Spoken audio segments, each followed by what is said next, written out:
Good morning, Miss Belle. Sorry for causing trouble by showing up so late last night. It's no big deal. You came to us for help. And no need to be so formal. Just Belle is fine. All right. Then, please, feel free to call me Alice. You seem a little tired. Did the thought of what you saw outside last night keep you up?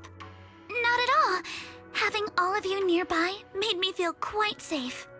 It's just, the scrolls hanging in the room were all tilted by 2 to 10 degrees, and when I was about to sleep after fixing them, I noticed that the 2 vases by the bed didn't match. Sorry, you have to see this side of me. This nitpicky habit of mine is a disgrace to my family's name. Oh, no, it's not that bad. Swabian Temple just lives up to its name. Thank you for understanding. By the way, about that thing I saw outside my window last night, if you don't mind, I'd like to hear your thoughts. Why don't we take a look around the lower floor of your building first? Since it appeared outside your window, there might be leads outside. Okay, sure. Good thing you suggested starting outside.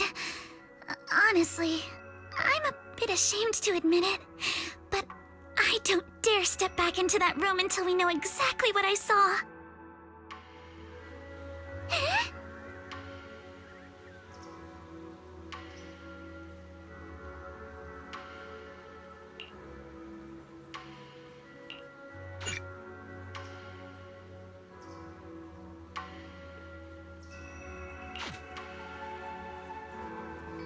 Alice, let's talk about last night. You said you heard a soft thump followed by a loud bang?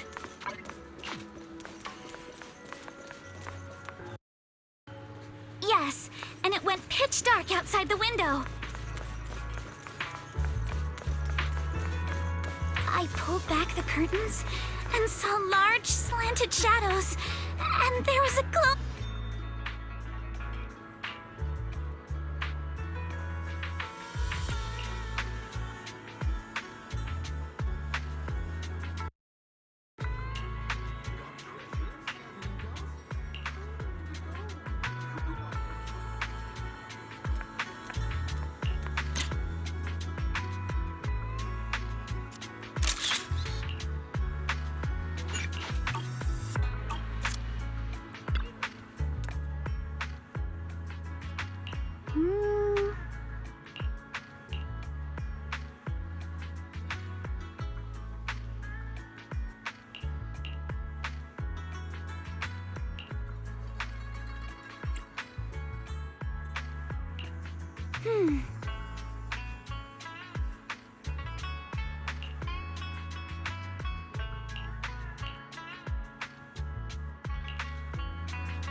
Belle, have you figured out what happened last night? I have some theories after seeing the footprints, but I want to hear your thoughts first.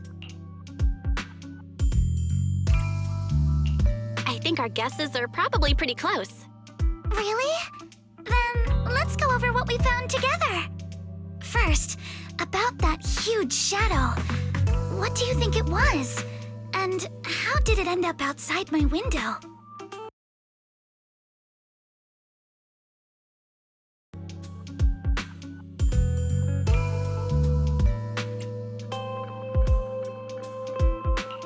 was probably from cargo hanging on the tower crane. The cargo was big enough to block the whole window, and the way it vanished without a trace makes sense if we assume it was moved away with the crane. You mentioned hearing a soft thump before the shadow appeared. One of the ropes holding the cargo probably snapped, causing the load to tilt and bump against your window. Yes, that's what I figured too. Thinking back, the reason I was so certain that it was tilted exactly 22 degrees was because there was a shipping label on the crate. But let's just assume for a moment that it was. Then, what do you think made it fall to the ground?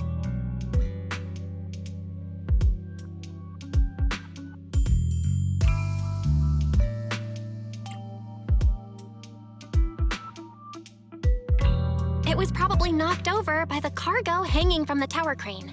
But if something that large hit it, wouldn't all the pots have fallen to the ground? It was probably knocked over by that skeleton that startled you. After the cargo hit your window, the crane lifted it back up. But that little thing couldn't hold on and fell off, landing right on the flower pot. Right. There must be a reason the flower pot fell. If something as large as the cargo had hit it directly, the whole rack would have come crashing down.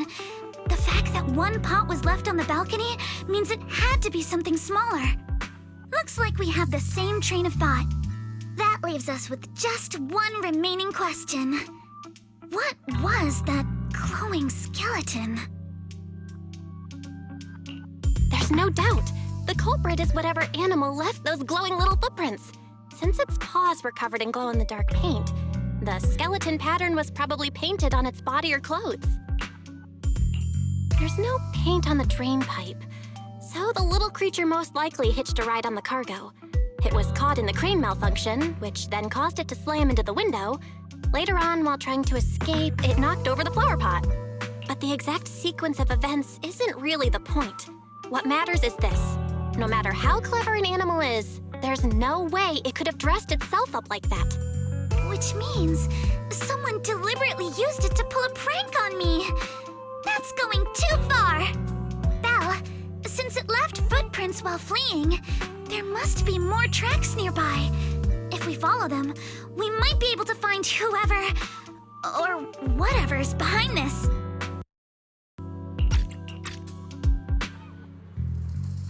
Look over here. The footprints go up the pillar to the overpass.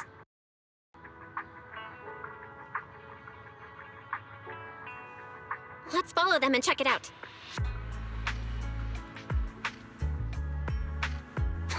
How could they? I can't believe someone actually used an animal to pull a prank.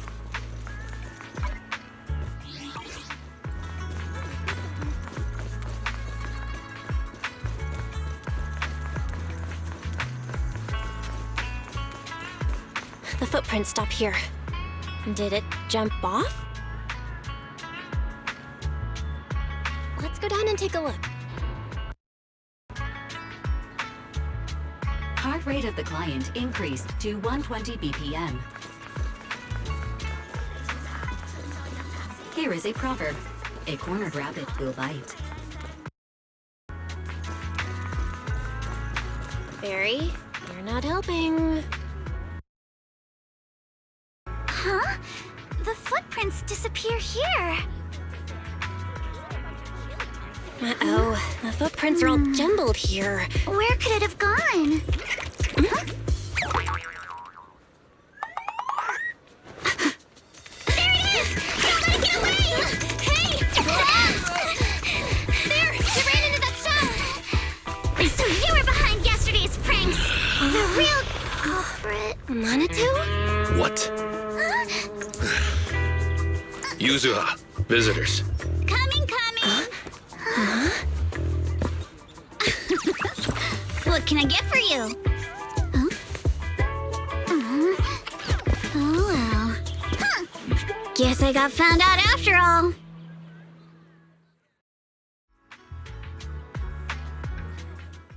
Miss, based on what you just said, may I assume that you are the owner of this tanuki? His full name is Kamanosuke, but we call him Kama. I mean is, he's not just this Tanuki. He has a name. And I'm not Kama's owner. We're just partners. Kama is free to do as he pleases. Excuse me for being presumptuous. That girl's name is Yuzuha, right? She suddenly changed the subject just now. Seems like she'll be a tough nut to crack.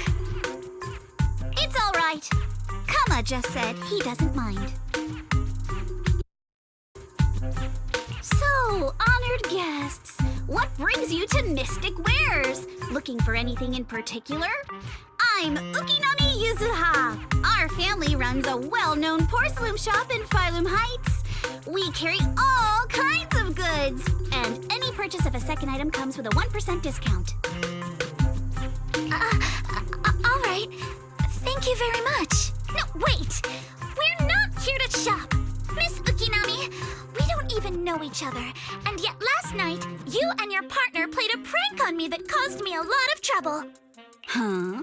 That's a bit of a shock. I thought you'd really appreciate Kama's way of returning the favor.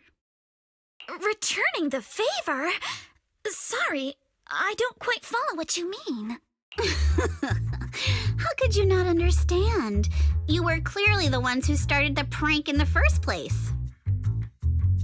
Porcelumex previously stated they'd thoroughly investigate the safety hazards and give the people of Waifei Peninsula a proper explanation of the accident.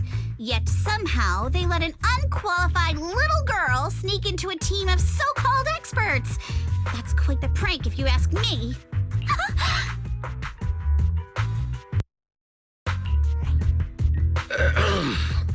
Yuzuha, saying something like that in front of others might be a bit... Monato, I've been meaning to say this for a while. You having that face and always talking like a goody two-shoes? What a waste. Excuse me, can I say something? Porcelumex brought in the inspection team just for show. Of course people are going to feel outraged. It's just that even with so many well-known experts on the investigation team, none dared to defy Porcelumex. So why place all the blame on Miss Timefield alone? I see. You're saying I'm just picking the easy target? I remember now. I've seen you before. You were that disciple in training, Belle, from Swabian Temple. Didn't expect you'd be more witty than you look. Anyway, after hearing you out, I realized I didn't think the prank through. Sorry about that. It won't happen again. I really appreciate you saying that. But you don't look so thankful. Are you still so concerned about what happened last night? No, you've misunderstood. I indeed joined the supervisory investigation team. And though there are reasons I can't fully explain, as a descendant of the Timefield family, I won't forgive myself for my mistakes, just because you apologized. I only hope you'll take back what you said about me being unqualified. The Timefield family has always upheld strict discipline. Both my grandfather and father were scholars in the ether industry, and I've received a systematic education in hollow and ether studies from an early age under their guidance.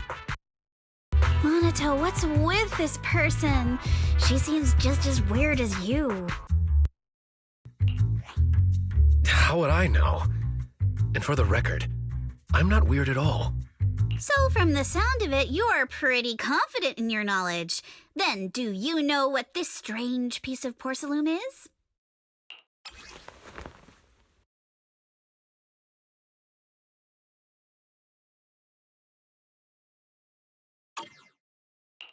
This looks more like a shard of some kind of device rather than porcelain.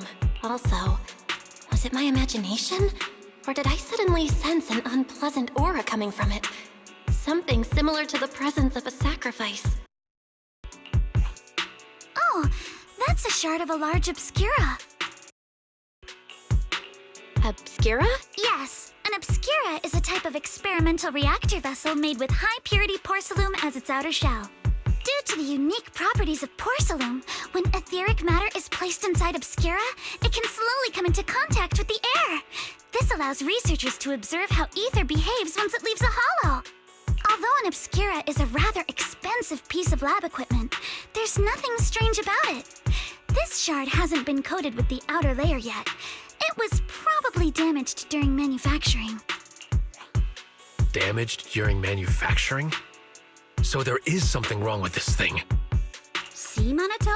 I told you my instincts were spot on. Who would have thought we'd figure out what this thing is in such an unexpected way? What? Could someone explain what just happened? We suspect that someone at Porcelumex has been illegally producing high-value porcelain items inside the hollow, items not listed in the official registry. Simply put, they publicly claim to be producing low-value products. Workers' wages and even the reported profits are all calculated based on that. But in reality, someone's pocketing the difference for themselves. Exactly. The Obscura isn't a regular product of the Waifei Peninsula factory, so its appearance here clearly points to shady dealings going on inside the hollow. Where did you find this shard? We found it in a batch of materials delivered to our shop from Siloom Bay. The residents there collect discarded porcelain from the hollow, and my father uses the scraps to make handicrafts. Let's go, Minato! We're heading to Siloom Bay! If we can trace this shard back to its source, we'll have enough evidence to expose the corruption inside Porcelumex and give them a real scandal to deal with. Wait a moment. Are you sure it's okay to just say your whole plan out loud like that? It's fine. You're a scaredy cat. No way you'd snitch to Porcelumex. Wait, you wouldn't, right? Of course not! But not because I'm afraid. As a descendant of the Timefield family, I would never stoop to something so dishonorable. Belle, it seems you still have some questions for Miss Ukinami regarding the Obscura. Apologies, but given my current position, I'm afraid it wouldn't be appropriate for me to hear any further details. So please excuse me for now. Thank you for helping resolve the issue. I'll have the payment for the commission sent over promptly. You didn't leave with that fancy girl. Do you have something to ask us?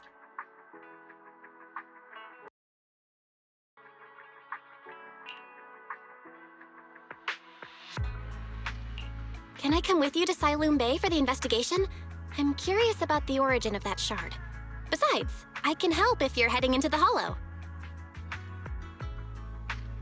No problem. You're more than welcome to join us. Wow, today's our lucky day. Not only did we find a lead, but we even had a proxy who's an expert at handling miasma just show up at our door. Don't lay it on too thick, Yuzuha. You don't want to scare Belle away.